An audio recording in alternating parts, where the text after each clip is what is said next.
que é o Exterminador do Futuro, de 1800. Tô falando 1800. O jogo é de 1800. Vai matar o Marechal Deodoro da Fonseca. Foi muito espontâneo esse 1800 aí. Olá, queridos, eu sou a Babi. E eu sou o Bira. No nosso penúltimo vídeo, nós falamos sobre jogos e filmes que têm aspectos parecidos e como essas duas mídias estão cada vez mais próximas. E dada essa ideia, o Bira pensou em nós fazermos uma saga. Primeiro, começando dos anos 70 até atualmente, falando sobre jogos que são adaptados através de filmes. Então, os filmes vieram primeiro e depois os jogos vieram para aproveitar o hype do filme. E depois que a gente terminar essa saga, chegando até atualmente, nós vamos fazer o contrário, né? Filmes que se inspiraram em jogos. Então, bora acompanhar essa saga com a gente, começando hoje pelos anos 70. E 80. O primeiro tópico que é importante ressaltar é a limitação que eles tinham no armazenamento devido às dificuldades tecnológicas da época. Então, quando eles iam fazer uma adaptação de um filme, muitas vezes eles não tinham como trazer muitos aspectos desses filmes. Então, eles traziam alguns aspectos mais chamativos que fossem rememorar aquele filme, né? Que a gente vai ver de diversas maneiras no decorrer desse vídeo, assim como muitas vezes a narrativa tinha que se dar por inferência, então havia muitas lacunas que deveriam ser preenchidas pela imaginação do público que estivesse consumindo aquela mídia. O primeiro jogo da nossa lista é o Death Race, de 1976. Ele foi lançado para a plataforma do arcade e foi inspirado no filme de mesmo nome, que foi lançado um ano antes do lançamento do jogo. Esse filme é uma despirocação inacreditável. Vocês conseguem achar ele inteiro no YouTube. Então, ele se passa numa cidade pequena. Então, são vários corredores e parece que o objetivo principal ali é atropelar pessoas. Era uma espécie de GTA dos anos 70.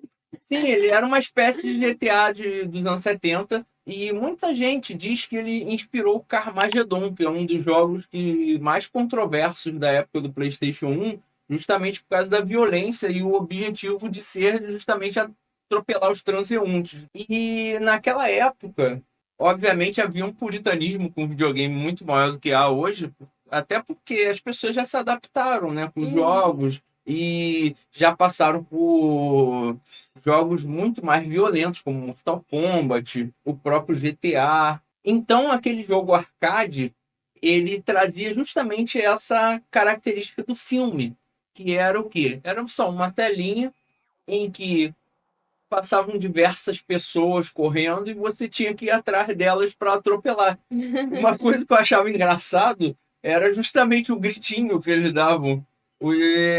Parece muito uma mulher gritando. Aham. E isso gerou muita revolta na época. Imagino. A ponto de os produtores chegarem e alegarem que, não, na verdade, não eram pessoas, eram gremlins.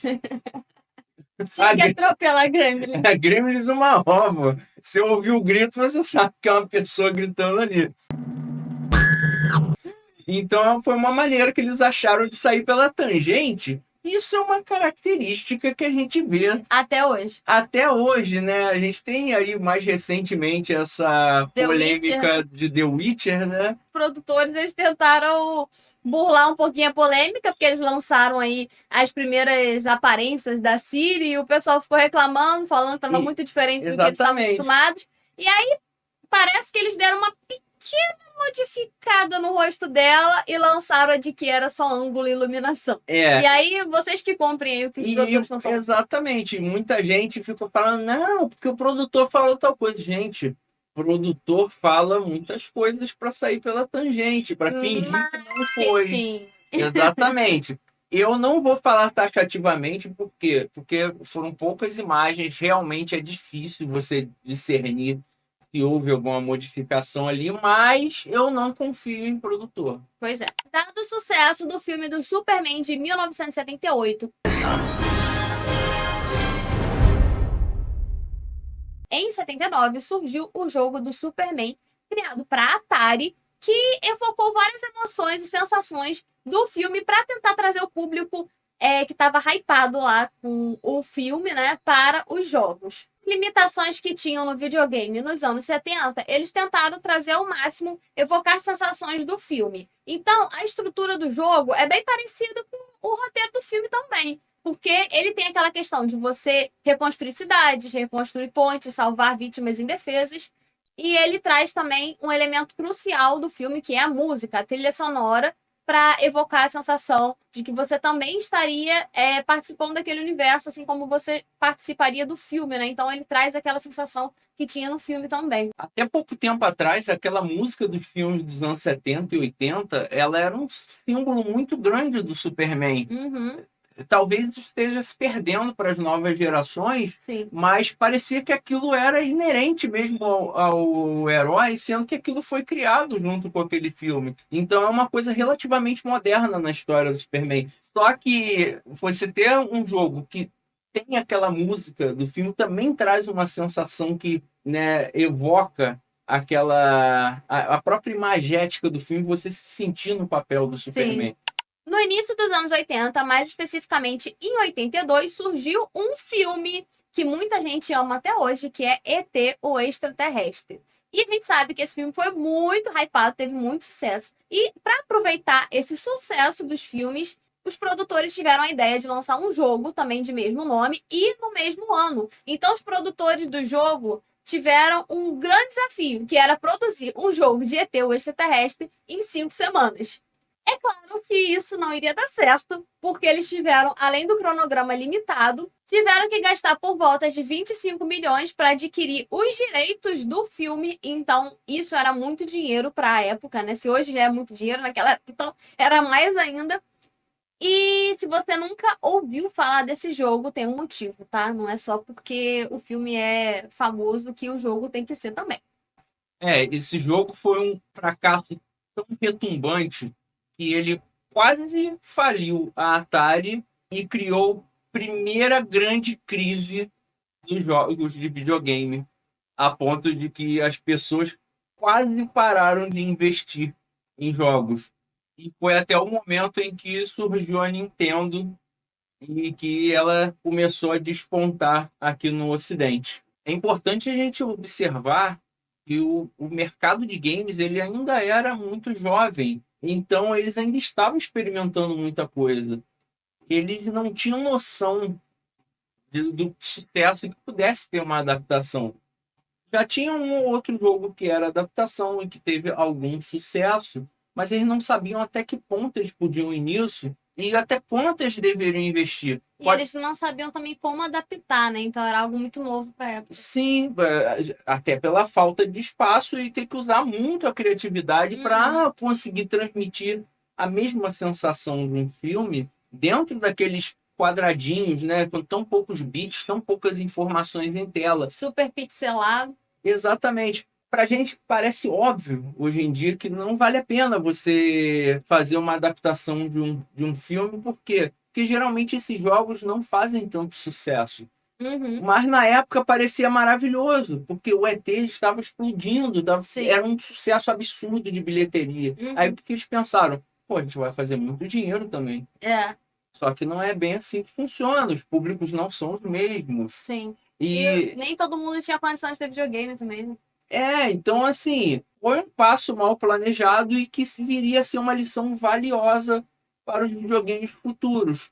É importante a gente lembrar também que um dos motivos do fracasso foi justamente esse cronograma apertado para aproveitar o hype do filme e para aproveitar, né, o Natal, que era onde eles planejavam vender. E a produção de jogos ela precisa ser mais pensada. Até por isso, esses jogos que são adaptações de filme, eles não costumam ser muito sucesso, porque ou eles fazem o negócio rápido para aproveitar o hype do filme, ou eles fazem um negócio mais elaborado e quando forem lançar um jogo melhor, o pessoal já não vai mais lembrar tanto do filme. Já saiu. O jogo ele foi tão fracassado que ele teve diversas devoluções e eles ficaram com tanto material encalhado que tem uma situação engraçada, que eles enterraram isso no deserto, e alguns trabalhadores estavam fazendo uma escavação pelo local e encontraram muita quantidade desse jogo enterrado. E é uma situação tão engraçada, né? Você pensar que a empresa vai pegar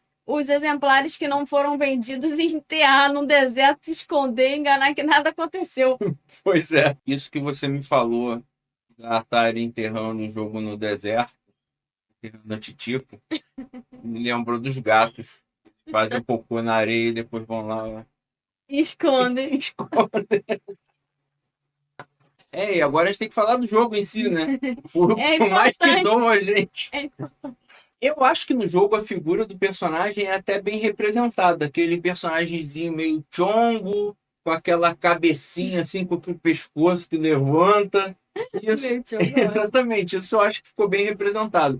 Ali ele tenta criar algo diferente e o objetivo do jogo era você encontrar 3 partes de um telefone e que o ET ia montar aquele telefone para ligar para casa. Então tem uma menção ao acontecimento do filme, né? Mais ou menos. E seu adversário seriam agentes do FBI, né? Aqueles agentes do governo que vão atrás do ET para levar ele para o laboratório. Só que daí até uma execução bem feita, né? Passa muito longe. Eu nem acho o jogo tão horroroso, mas eu imagino que devia ser muito frustrante para a galera da época. E eu já ouvi dizer que foi esse um dos principais motivos do pessoal não ter gostado do jogo, que muitos momentos você estava andando pelo mapa e caía num buraco. Ai, meu Deus! Ai, caramba!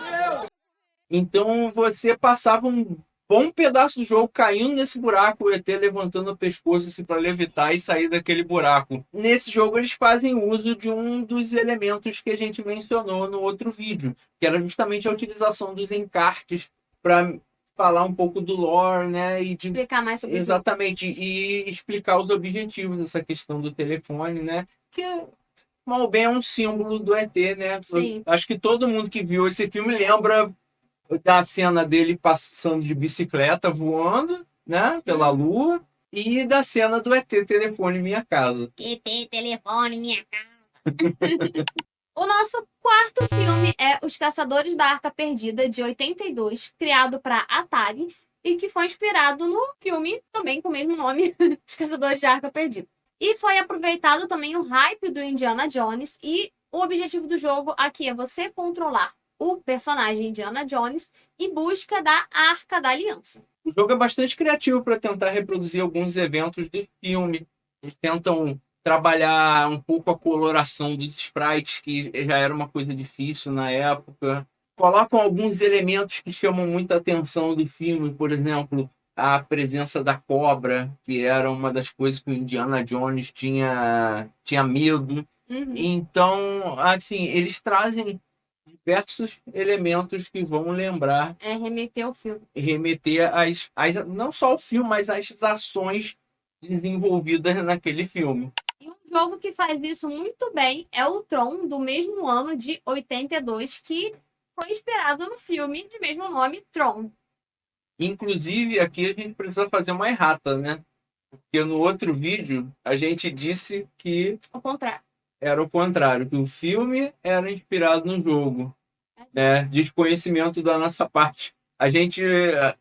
Eu, pelo menos, eu não conheço tantos jogos da década de 80 quanto eu conheço os da de 90. Então, isso é uma pesquisa em processo e cada vez a gente traz conteúdo mais preciso e de mais qualidade. Olha que porcaria, olha. Esse é um filme bastante revolucionário, inclusive a gente viu recentemente. Pra quem gosta, tem gente que não tem paciência pra assistir esses filmes mais antigos porque ele tem uma trilha sonora diferente, um percurso diferente, geralmente são filmes mais arrastados, fotografia diferente, diálogo diferente, tudo diferente. Mas eu gosto desse tipo de filme mais antigo, eu acho relaxante assistir. E eu gostei do filme, achei um filme interessante, inclusive de distopia também. Então... Sim, mas esse filme, ele, acho que diferente é uma palavra que descreve bem ele.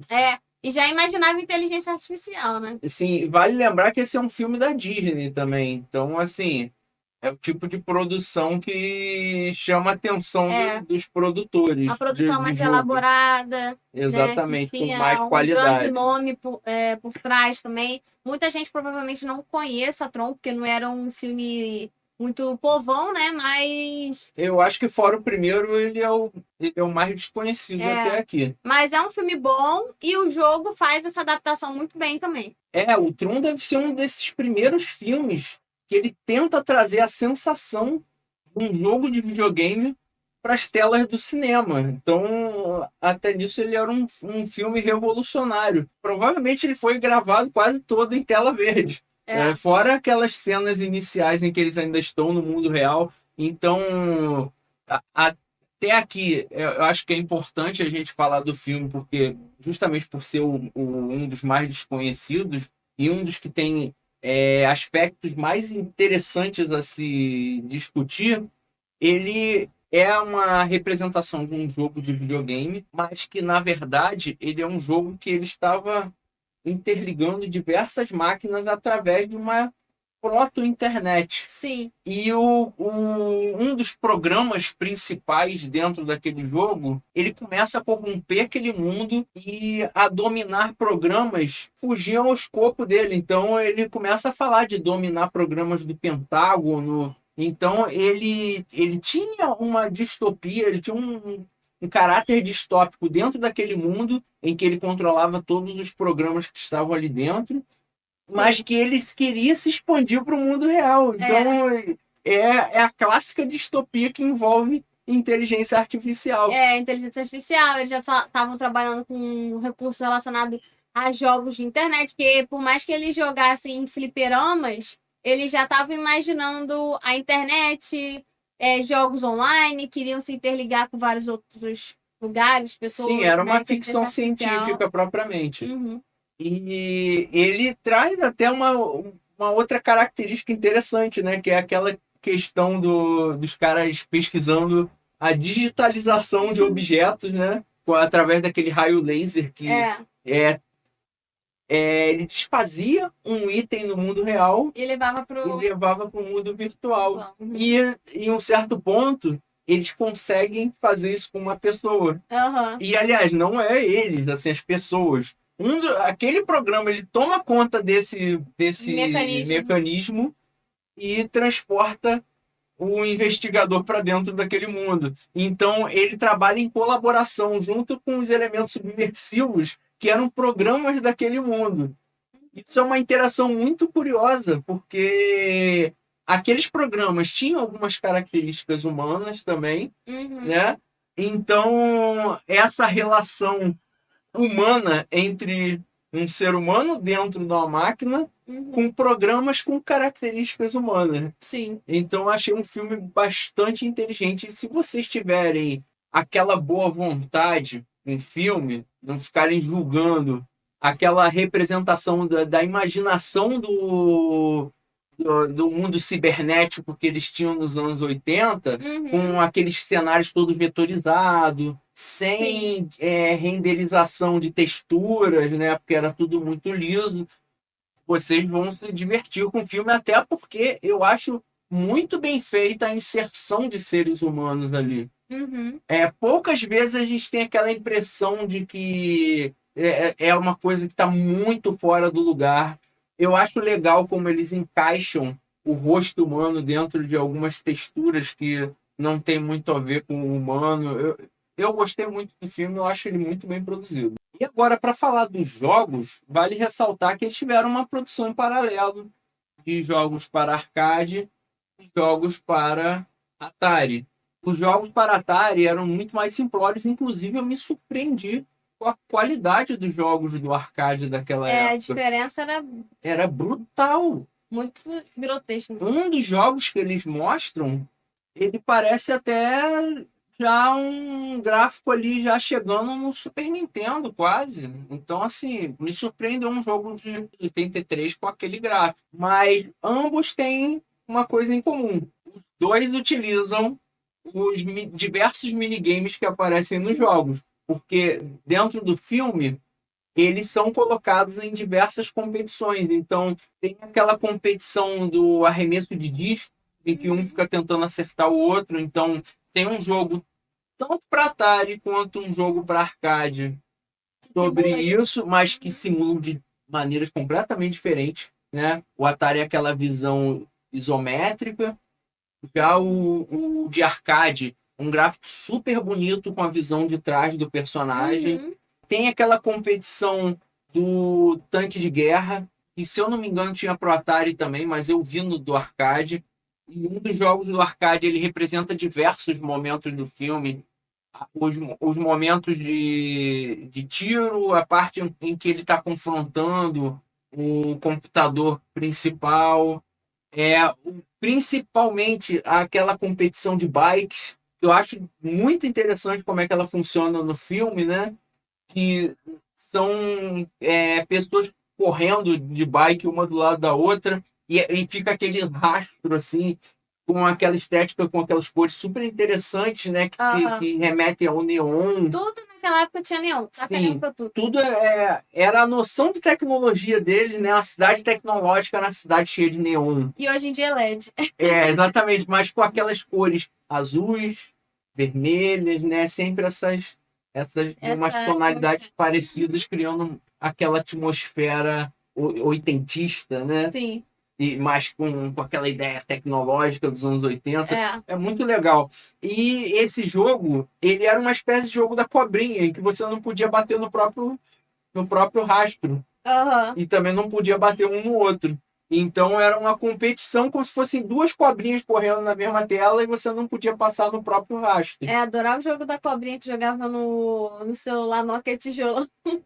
Exatamente, é dessa forma que eles reproduzem dentro do jogo, né? E O que foi representado no filme. sim. Em 1983, aproveitando aí o sucesso da trilogia de Star Wars, mais especificamente do primeiro filme, foi lançado para arcade o jogo de Star Wars. Esse jogo ocorre em primeira pessoa com gráficos vetoriais e ele simula um ambiente em 3D, representa aquela batalha de Yavin do primeiro filme. Esse jogo é um jogo de batalha de naves e que representa aquela batalha final do primeiro filme, em que os rebeldes se confrontam com as naves imperiais e tem aquelas cenas bem específicas, né? Bem peculiares deles voando em zonas estreitas, né? Naquela tentativa de atacar a Estrela da Morte, né? Tentativa que a gente sabe muito bem que é fracassada que só ocorre no e que final. vai ocorrer no terceiro filme. Uhum. E, inclusive, quando eu vi esse jogo, eu achei, né? Que ele era uma representação do terceiro filme, quando não, tem uma batalha de naves No primeiro. no primeiro mesmo, em que Mas como ele também foi lançado junto do terceiro filme, então meio que ele pega o hype dos três, né? sim, ele chama a atenção Pra para quem trilogia viu no geral. o terceiro filme. Esse jogo utiliza uma técnica narrativa que nós já falamos naquele outro vídeo de análise Link no card. sobre filmes que parecem com jogos e jogos que parecem com filmes. Que é justamente o quê? Como eles não têm espaço para desenvolver a narrativa dentro do jogo, passar um letreiro antes explicando o contexto. Que, aliás, é uma técnica narrativa utilizada no filme, né? Aquele paratexto que vem antes, descendo, e o jogo faz da mesmíssima forma, né? Uhum. Ele descendo assim com as... E ele tem a inclinação também. Exatamente, tem aquela inclinação das letras irem se afastando. Uhum. É muito interessante a forma como eles fazem isso também no arcade. Aproveitam um pouco o espaço que eles têm para contar um pouco a história. Com a tecnologia bem limitada, mas bem próximo do filme também. Mais um caso de jogo que aproveitou o hype do filme e foi lançado no mesmo ano é Caça-Fantasma, de 1984. E aí você pode perguntar pra gente, tá, mas de qual plataforma é esse jogo? De todas as plataformas. Ele foi um jogo que foi lançado para diversas plataformas. Isso já demonstra o surgimento de muitas plataformas novas. Então, você tinha ele para o Commodore, para o PC, para o Master System, para o NES, que já são videogames mais modernos e que a gente está mencionando pela primeira vez no vídeo. Imagina o PC Gamer de 1984. Até pelo fato dele ter sido lançado por diversas plataformas com diversas capacidades distintas, ele é um jogo que tem muitas aparências diferentes. Então, para cada uma dessas plataformas, ele é lançado com uma qualidade de gráfica um pouco diferente. E ele também é um jogo mais moderno que traz algumas novidades. Por exemplo, o carro do Caça-Fantasmas, ele já tem customização. Então você pode comprar um carro um pouco melhor ou um pouco pior e equipar ele de maneiras diferentes para adequar a diversas necessidades que você pode ter dentro do Já jogo. pode dar umas editadas, né, no que você tem. Sim. Interessante.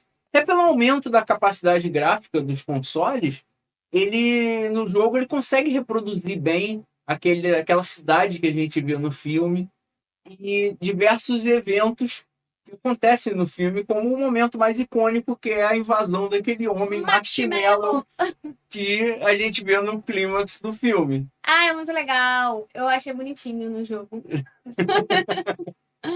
Todo quadradão, mas é legal. E a gente já percebe um aumento na qualidade, tanto da música, né? Eles fazem a utilização daquela música clássica do Caça-Fantasma, né? Que o do Star Wars pecou, né? Poderiam ter colocado. E também fazer a utilização daquele bordão que eles utilizam, né? Ghostbusters! Quando você consegue capturar um fantasma, eles falam, e eu achei até engraçado que na versão do Commodore 64, quando eles capturam, parece o Peter Griffin de uma família da pesada. Muito engraçado. Se for possível, a gente coloca pra você. Se eu achar, eu coloco na edição. Por último, a gente tem uma menção honrosa, que é o Exterminador do Futuro, de 1800. Eu falo 1800. O jogo é de 1800.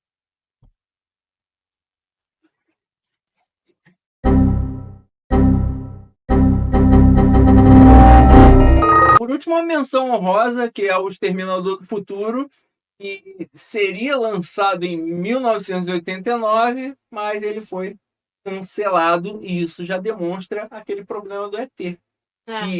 Que essas empresas iam perceber que não é bem assim, não é só você comprar um jogo, comprar a marca, né, de um filme que fez muito sucesso e vai dar certo. Eles perceberam que iam ter vários problemas e acabaram Nem chegou a ser desistindo do lançado, de jogo. fato. Vamos colocar algumas imagens aí que eram, na verdade, umas prévias, né, para vocês virem qual eram os planos deles. E alguma coisa do filme também. Eu acho que todo mundo conhece o sucesso do primeiro filme do Exterminador do Futuro. Nem chegou a ser lançado. Então, é mais aquele estereótipo, né? Mais um estereótipo de que jogos de filme, a probabilidade de dar ruim é bem alta, porque... E vice-versa. Porque, às vezes, eles não respeitam o público que tava hypado no filme e vice-versa, né? Às vezes um filme não respeita o público do jogo. Eu acho que eles tentam, eles ficam tão presos naqueles eventos que eles não criam um jogo com uma identidade própria. Sim. Então os jogos não são lembrados. Muitas vezes eles são esquecíveis.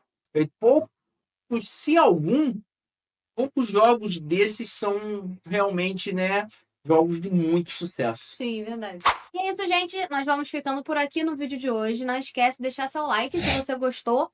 Deixem no comentário também se você conhece algum outro jogo da década de 70, de 80, que foi inspirado em filme, que a gente não falou aqui. Se você já jogou algum dos jogos que a gente falou no vídeo de hoje. E não esquece também de deixar sua inscrição, se você chegou até o final e ainda não está inscrito. Às vezes você assiste nossos vídeos também e não está inscrito. Então, ajuda aí, galera, porque o nosso canal ainda não está monetizado. Tá difícil a coisa, demora para montar roteiro. Tá demorando para ribar, né? A gente demora para montar roteiro, demora para gravar o vídeo, demora para editar o vídeo. E então é um pouquinho complicado, né? E o YouTube também não entrega muito bem, né? YouTube abençoado. Então é isso, gente. Muito obrigada por ter assistido até aqui. Se você ficou até o final do vídeo, muito obrigada. E não esqueça do comentário, tá? Porque assistir o próximo também, que assiste falar o próximo... dos anos 90. Dos anos 90. Se você não viu o nosso último vídeo falando sobre essas ligações de mídias, né? De jogos e de filme, vou deixar aqui no card. Então não esqueça de assistir também. É isso, obrigada. Tchau, tchau. Até o próximo vídeo. Tchau, galera.